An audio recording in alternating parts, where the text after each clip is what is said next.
नमस्कार साथियों, स्वागत है आप सभी का आपके अपने एजुकेशनल प्लेटफॉर्म एग्जाम फैक्ट में। तो आज हमारी जो क्लास रहने वाली है वो है एचटेट के जो प्रीवियस ईयर क्वेश्चन हुए थे 2014 में, जो क्वेश्चन पेपर आपको देखने को मिला था। तो उसमें से मैंने यहाँ पे 10 क्वेश्चंस को आपके सामने रखा है और 10 क्वेश्चन मतलब 10 कॉन्सेप्ट। और ये सारे के सारे कॉन्सेप्ट, चमत्कार की बात ये हुई कि हमने हमारी जो क्लास 1, क्लास 2 और क्लास 3 जो कि यूट्यूब पर भी अवेलेबल है और क्लास 4 जो है वो आपका ऐप पे अवेलेबल है, तो इन सभी क्लासेस में से ही ये 10 क्वेश्चन देखने को मिल रहे हैं। तो चलिए बिना देरी करते हम उन क्वेश्चंस की तरफ चलते हैं ताकि आपको भी पता लगे कि हाँ किस तरीके से क्वेश्चन एग्जामिनर पूछता है और कंटेंट कैसा होता है।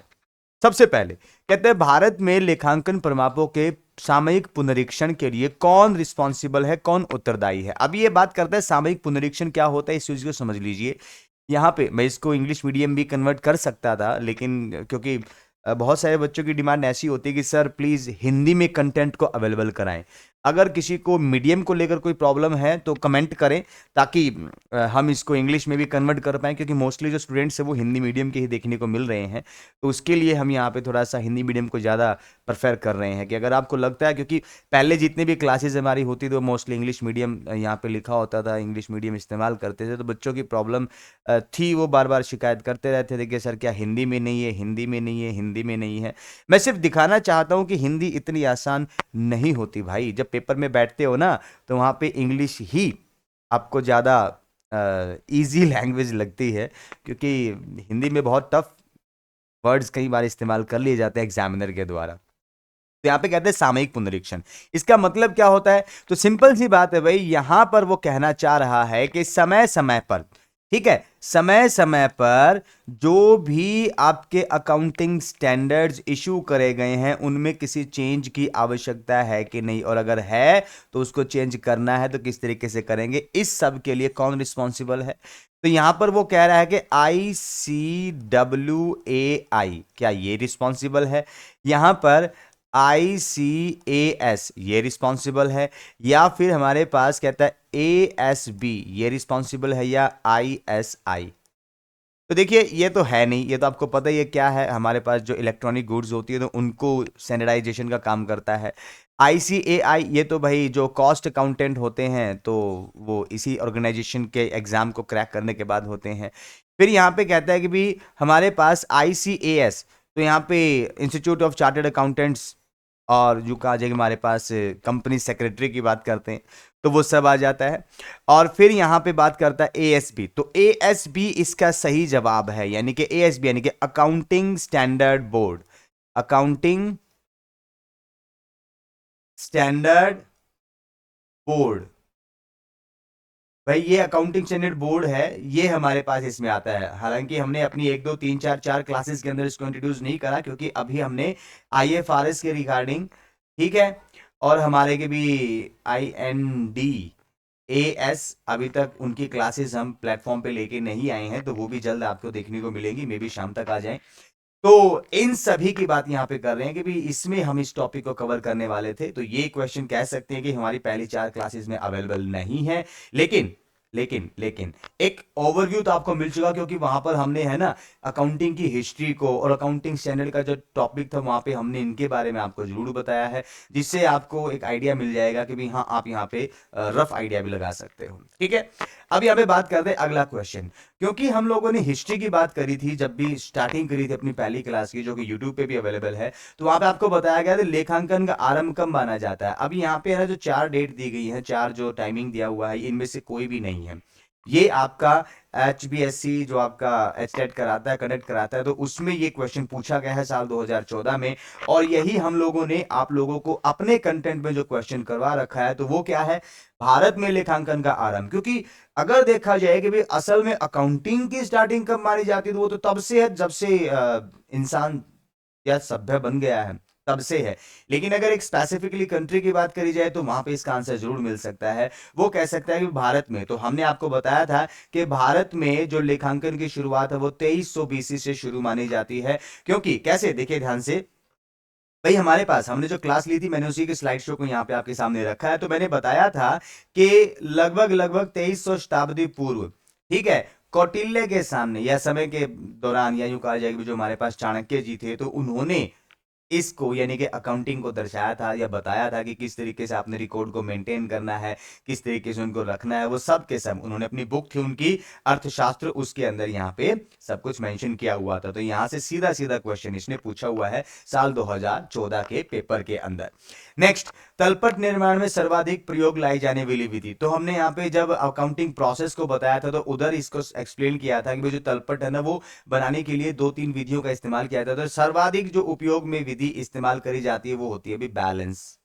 ठीक है, वो कौन सी है? बैलेंस। ठीक है भाई, जिसको शेष विधि हिंदी में कहते हैं हम लोग। नेक्स्ट, संपत्तियां किसके बराबर? तो अकाउंटिंग इक्वेशन जो क्लास नंबर 4 है वहां पे हमारे पास इसके टॉपिक्स या इसके जो क्वेश्चंस को हम लोगों ने किया, जो कि ऐप पर अवेलेबल है। तो यहां पर कहते हैं कि जो असेट्स है किसके बराबर है? तो ध्यान दें, असेट्स हमारे पास कहता है liabilities plus capital. Equation number first is the right answer.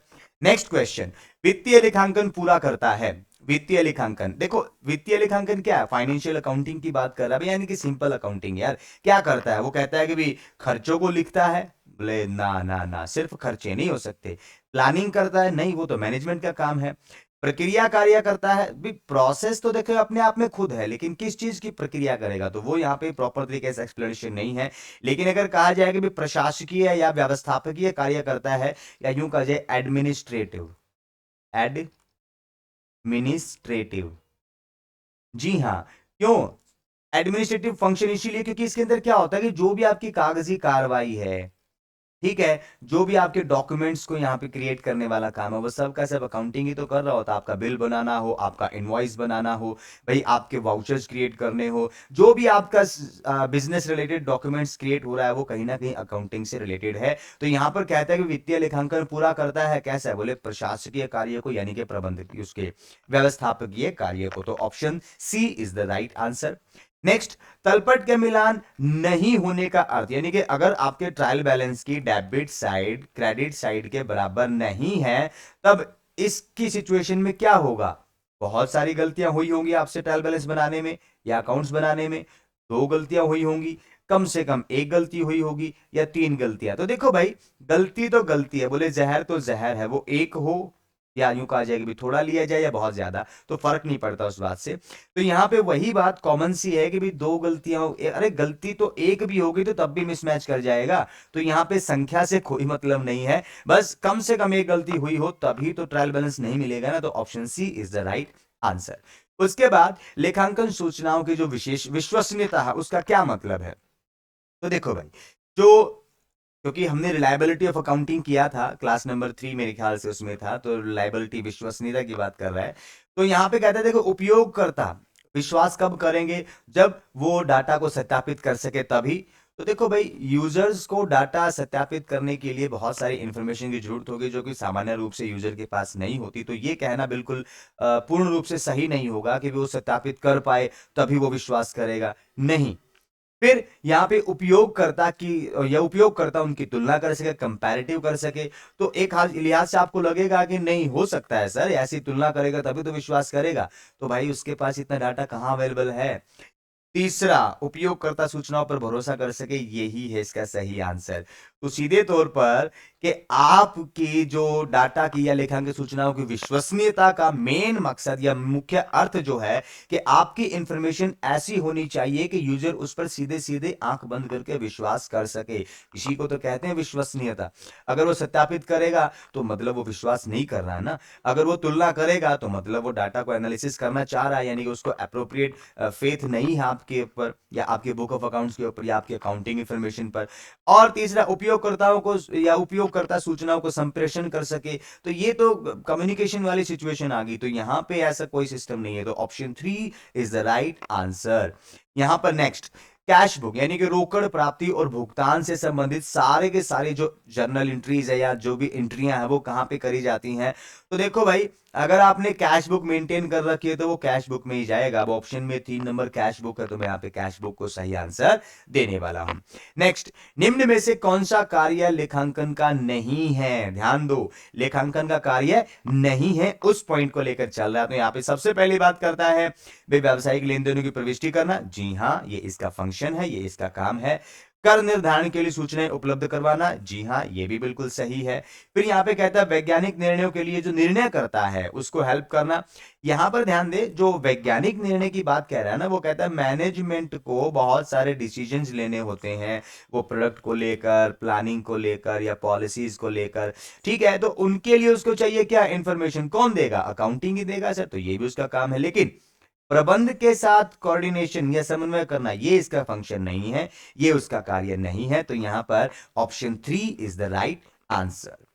अब नेक्स्ट जो क्वेश्चन आपके सामने है वो है, निम्न में से कौन सा लेखांकन का आधार है। अब यहां पे लेखांकन का आधार, ठीक है, बेसिस ऑफ अकाउंटिंग, ये बहुत ज्यादा इंपॉर्टेंट है भाई। देखो तो यहां पे लाभ आधार, तो ऐसा तो कोई आधार हमने पढ़ा नहीं। फिर यहाँ पे आय आधार, ये भी नहीं था सर। विक्रय आधार, ये भी नहीं। तो बचा क्या, उपार्जन आधार, यानी कि एक्रूअल बेसिस कह सकते हैं भाई, एक्रूअल बेसिस। क्योंकि आधार दो ही पढ़े थे ना हम लोगों ने, एक्रूअल बेसिस और कैश बेसिस, और इधर कैश बेसिस तो है ही नहीं, तो बचा कौन सा, एक्रूअल बेसिस। ठीक है, तो ये आपके सामने क्वेश्चंस थे। अब यहां पे एक ही चीज मैं आपको सामने रख रहा हूं इधर, तो थोड़ा सा देखो भाई, अगर आप एचटेट की प्रिपरेशन कर रहे हो, अच्छे से करना चाह रहे हो, तो मित्रों आप लोगों के लिए हम लोगों ने हमारे एप्लीकेशन के ऊपर एचटेट 2023 के लिए स्पेसिफिकली सब्जेक्ट कंसर्न होके आपके लिए पीजीटी कॉमर्स का बैच लेकर आए हैं हम लोग, जिसके अंदर आपको कंप्लीट जो सिलेबस है 60 मार्क्स का कॉमर्स के रिलेटेड जो रहने वाला वो तो होगा ही होगा, साथ में जो थ्योरेटिकल कॉन्सेप्ट और न्यूमेरिकल कॉन्सेप्ट है वो भी आपको समझाए जाएंगे।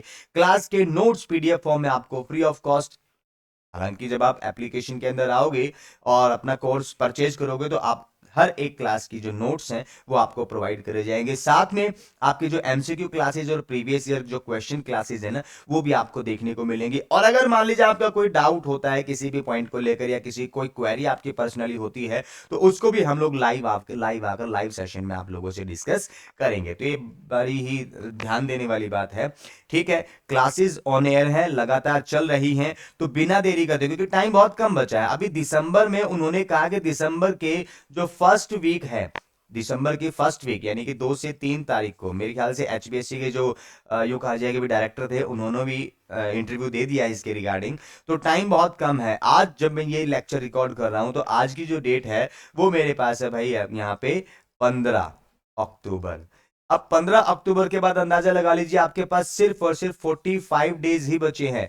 तो 45 डेज के अंदर आपने सारा का सारा कवर करना है, तो बिना गाइडलाइन के या बिना गाइडेंस के ये प्रॉपर पॉसिबल नहीं हो पाएगा। तो अपने एग्जाम को क्रैक करने के लिए और अच्छे मार्क्स गेन करने के लिए आप हमारे कोर्स को अवेल करें। तो यहां पे बात करें कि भी 20 अक्टूबर तक हमने इसके जो यूं कहा जाए कि भी अमाउंट है वो 699 रखा हुआ है, 699 रखा हुआ है। उसके बाद इस कोर्स की जो फीस है वो 999 हो जाएगी। तो प्लीज अपने आप को जल्दी से जल्दी एनरोल करें। और इसकी जो वैलिडिटी है वो 6 मंथ रहने वाली है। हालांकि ऐसा करने से आपको जो है कि भी हम सिलेबस 6 महीने तक पूरा नहीं करना हम लोगों ने। सिलेबस तो आपको हम यहाँ पे क्या कहते हैं 45 डेज में ही कंप्लीट करके देंगे। उससे पहले पहले आपको सिलेबस यहाँ पे कंप्लीट करवा दिया जाएगा। और खाली सिलेबस कंप्लीट नहीं यार, अच्छे से सिलेबस कंप्लीट, ताकि आप एग्जाम के अंदर बैठ के हमें गालियां ना निकाले। ठीक है, हम पूरी पूरी कोशिश करेंगे, बस आपकी हेल्प की जरूरत है। हेल्प क्या होगी, अगर आप कोर्स ज्वाइन करते हो और नहीं भी करते हो तो यार सीधी सीधी बात है, आप हमारी सिर्फ इतनी ही मदद कर सकते हैं कि मेहनत से काम करिएगा, क्योंकि मेहनत ही सफलता की चाबी है मेरे मित्रों। तो बिना समय गंवाए अपनी तैयारी को घोड़े की तरह दौड़ा दो। और एक ही रिक्वेस्ट है भाई, YouTube पे आप इसको देख रहे हो तो प्लीज लाइक शेयर और सब्सक्राइब करे बगैर मत जाना, क्योंकि आपका एक लाइक और आपका शेयर और आपका एक सब्सक्राइब हमारे लिए बहुत तगड़ा मोटिवेशन का काम करता है। तो बाय बाय मेरे दोस्तों, मेरे मित्रों, मिलते हैं अगली क्लास में।